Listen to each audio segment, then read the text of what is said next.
What's up, guys? Today I have another Pokemon X and Y Wi-Fi battle for you guys. This time it's gonna be another UU match, but surprisingly this ended up being more like a UU slash RU match. You're gonna see the reason why in a sec. If you look at my team, I pretty much have the same team that I used in the last match. In the last video I showed you, which was pretty much contained Goodra, McChan, Blast, Boulder and stuff. I actually decided to take out the Boulder and replace it with a Go-Goat. And believe it or not, Go-Go was surprisingly good. It's not the bulk up set. It's actually a special defensive set with so much damage being good special defense, despite it being only around the 80s and that stuff. So it's pretty much the same team, pretty much. Just the only difference is the Go-Go is a new addition. Because around the time I made this matchup, it was actually recently new. So look at my opponent's team. He's actually got pretty much an RU type team. From what I'm looking at, he's got a Wolverine, which I have never fought this thing before. I know it's part water type, but I don't know what other type it really is. But I guess it doesn't really matter. He's got Claydol, which at first glance kind of worried me, but at the same time, not really. Like, I had no idea what type Claydol was, though. With what I've seen in Nappy's videos or whatever, it seems to be like a psychic type. I don't know. Sorry, I had to get a drink of water there. He's got a Delphox, which is interesting, because that's the first time I've ever fought a Delphox in a competitive match. He's also got the Galvantula, the Toxicroak, and the Braviary.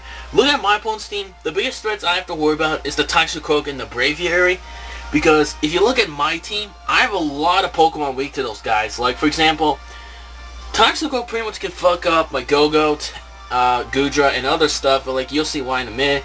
Braviary is also a big problem because that thing literally destroys a lot of Pokemon on my team because of how so powerful it really is. I mean, it's not one of the best flying types, actually, but it's so but it hits things. Whether if it destroys better or not, it hits things like a fucking truck. It really is that powerful. I mean, it's RU, but lots of people say don't sleep on this Pokemon, and I actually do see the reason why for. So, let's start the matchup right here. No long introductions. You've already seen the same team I've used before in the last video, so there's no point in doing it again. I'm going to move this up front. Okay, there we go. So, my opponent actually starts in the match around the Braviary. I was predicting the Galvantula because, honestly, when you see a Galvantula on the team, you honestly know they're going to be the switch out. But he actually predicts that and actually forces me to switch out, and that was a terrible matchup for me. So I decided to go on my Weezing, but he does actually predict the switch and go straight into the U-turn. I was like, damn it. I was like, god damn it. Let's just say that for a fact. I was like, damn it. So anyway, he uses this opportunity to go into the Delphox, and honestly, I really am not going to stay in on him at all, so I'm actually going to switch out into my Goodra here. So pretty much can take any hit, but he actually goes for a substitute, which is really interesting. I wasn't expecting a substitute on the Delphox, so that's pretty interesting. So he goes for a Psyshock, which definitely took me by surprise. I was not expecting a Psyshock. I mean, seriously, Psyshock is such a popular move nowadays. I mean, you see Psyshocks more than Psychic. It's like, what the fuck? But that could be just me, though. That could be just me. But oh well. Anyway, so I actually did do go to drop. Sorry, I can't speak today. I go for Dragon Balls against with this because honestly, despite Delphox having pretty nice special defense, I knew it was going to destroy because most Delphoxes don't run special defense investments. So yeah, I guess with this, he goes for Psyshock. I actually lived that with like damn 8 HP, which is damn annoying. But unfortunately, I really do not have a safe switch into anything. In fact, some of my Pokemon are pretty damn weak to Psyshock, so I don't want to send it in here. So I actually decided to use this opportunity and send in the Blastoise. And I decided to immediately Mega Evolve and just go for the safe Water Pulse, but he actually stays in, which is very surprising. And I didn't really get the reason why for it, because he actually goes for Substitute here. And I didn't understand the reason why for it, but it actually turns out he did it because he has a berry that raises his special attack by 1 stage, and that actually does kind of worry me though, so I just went for the safe Dark Pulse. I did just in case if he decides to switch into something that would resist my Water Pulse. But he does not here. And it actually turns out he has Grass Knot. I thought I was going to die just because I'm such a heavy bowler, but luckily I actually lived out with like literally 32 HP. And that's a dead Delphox right off the motherfucking bat. And that, I didn't realize how big of that Delphox really is, but I'm really surprised of how much work that thing really did. So now he brings out the Galvantula, and I was thinking of switching out Fearing the Thunder, but I actually really see Mike predict and go for Stick-O-Ed, so I was like, you know what, fuck it.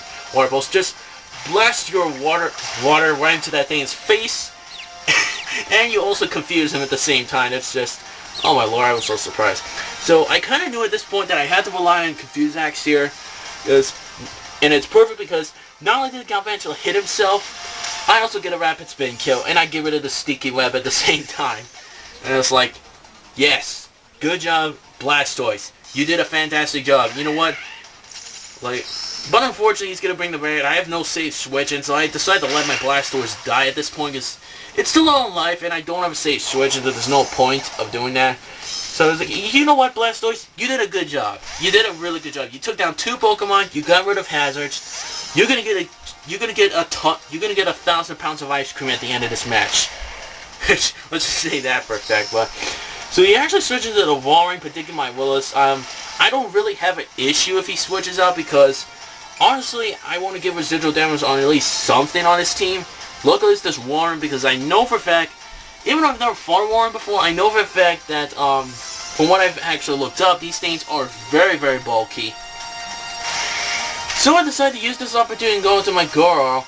And I had no idea what move he was going to go for, what set he was going to run, but he actually goes for the Encore, which is interesting. Like, that's actually pretty interesting that he has an Encore in this thing, so you can Encore something to a status move that doesn't affect War or anything. That's actually pretty interesting. So I just went for the safe play and went for the Dynamic Punch just to confuse something on his side of the field. Luckily, he has no Ghost types on his side of the field, so I really did not have to worry too much about it. Kaleido takes that like a monster, but he actually does not take that as well as I thought it would. It actually still does a nice chunk of damage to him. He's got leftovers. And I decided here to go for the knockoff because I know I can take any Psychic type move thanks to my Assault Vest. It's really, really good on a Machamp and other physical attacking Pokemon. But surprisingly, he actually goes for Reflect though, and that really caught me off guard though. I was not expecting that, but unfortunately he doesn't have Light Clay because he has leftovers. Like seriously, I did not see that coming, the Reflect at all. I really did not see that coming. So, the knockoff unfortunately does not kill because of the Reflect, but I went for the Bullet Punch and that was enough to take out the Claydol. It gives me priority, so that's always a good move to give. So now he's going to bring up this Braviary, and I actually decided to keep the Goro later on, because I actually am afraid of a Brave Bird coming from this thing, so I made a really risky play and switch into Weezing to take this Brave Bird, and I'm wondering what type of, how much damage this would do. And looking at that damage, looking at that amount of damage it did, that definitely tells me off the bat that he's Choice Scarfed, and he's not Choice Banded. If it was Choice Banded, that would have easily done over half damage, but it did not, so, you know, whatever. So, he actually goes into the Walrein. I kind of predicted that and actually went for the Sludge Bomb to predict that. Unfortunately for him, I get a critical hit on that Sludge Bomb, which really doesn't really matter because this thing's going to take residual damage at the end of each turn. Which kind of stinks, but, you know, whatever. Like, what can you do? So, I want to save Weezing for later simply because for his Braviary stuff. So I decided to switch into Go-Go here. And he actually goes for Frostbite this turn, and I was really damn surprised, actually, that he has Frostbite. But luckily, I'll be completely honest with you, I am glad I put so much investment into special defense because that Frostbite does not even do half damage. It only did like 40% damage to my Go-Go. So, it's pretty obvious at this point he's not going to stay in. So I actually predict this and actually go for the Leech Seed to predict that. And Leech Seed is going to do that. And honestly, after this, I actually wanted to go for Protect just to get more HP recovery back, but unfortunately I did not do that. I could have just easily done for it. And if you wonder why I got so much life back from that, I have Big Bird on this guy, and it's actually really useful for this thing because you can get back so much damn HP. So he actually decides to go for the U-turn. Look, the reason I stayed in was because I know for a fact he might go for U-turn, predicting me to switch, so I stayed in.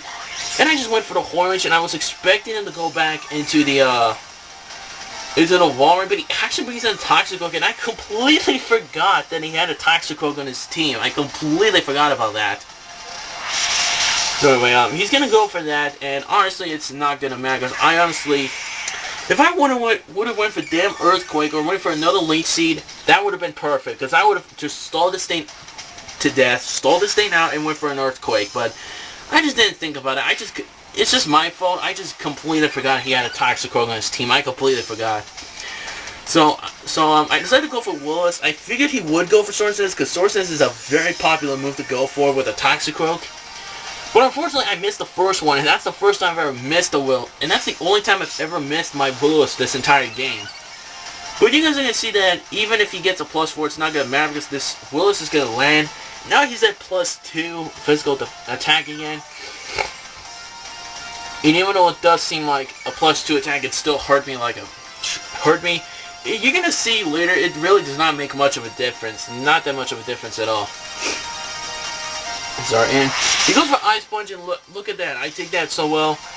But he gets a damn freaking freeze, and that sucks so damn bad for me. That just sucks.